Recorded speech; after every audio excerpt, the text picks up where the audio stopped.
Nimeyasema haya kuonesha namna gani tumekuwa na jibu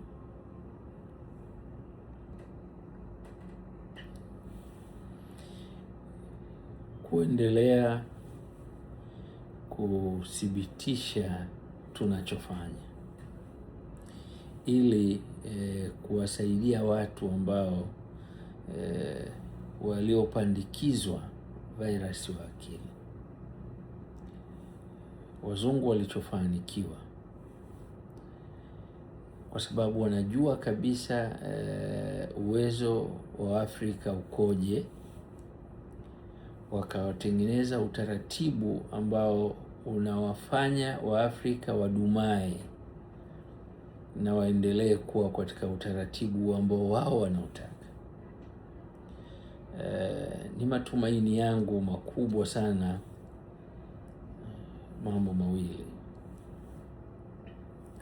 Kwanza, mgogoro huu unaoendelea utabadilisha taswira ya dunia.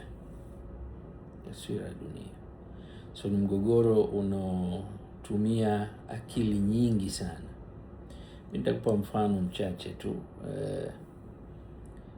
Pipa labda la petroli linauzwa $120, lakini leo hata Mtanzania tu anamiliki simu ya milioni 1, ni zaidi ya $120. Kaweka mfukoni au kwenye pochi, anaendelea na maisha yake. Ni vita ya kifikra. Kwa hiyo mtandao unatusaidia kuleta mapinduzi ya kifikra.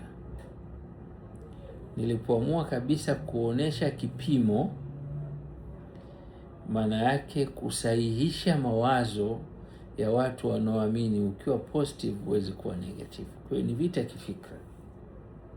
Inategemea unaipangaje, unaiendeshaje, inapokelewaje na jamii husika. Kwa hiyo mimi naamini kwa kiwango tulichofikia, hata kama dunia inatikisika kwa tatizo la uchumi na watu wengi bado wanatizama mitandao ya kijamii, kuna uwezekano mkubwa wa kubadilisha taswira au picha kutokana na watu kuishi kwa misukosuko kwa muda mrefu.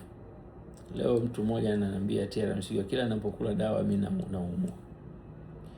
Nimekufuatilia kwa muda mrefu, nimeamua kuja kwako. Kwa kila mtu ana mtazamo wake, ana yale yanayomsibu, lakini anatafuta ufumbuzi kwa changamoto zinomkabili kwenye safari ya maisha yake. Sasa kwenye maisha kuna kila mmoja na uwezo wake wa kufikiri na wa kuchukua hatua. Kwa ni vizuri zaidi tukahamisha mawazo yetu kutoka katika hatua fulani kwenda katika hatua nyingine, ili tusiendelee kuwa watumwa wa watu wengine. Afrika ilitawaliwa na Wajerumani, Waarabu na kadhalika, lakini bado tuko huru, lakini bado tunawatafuta watusaidie kwa kila kitu. Sasa uhuru huo uko wapi kama sisi kwa sisi tunafanyana mambo ya ajabu sana, mambo ya ajabu, dhuluma, kufanyana vitu ambavyo havistahiki.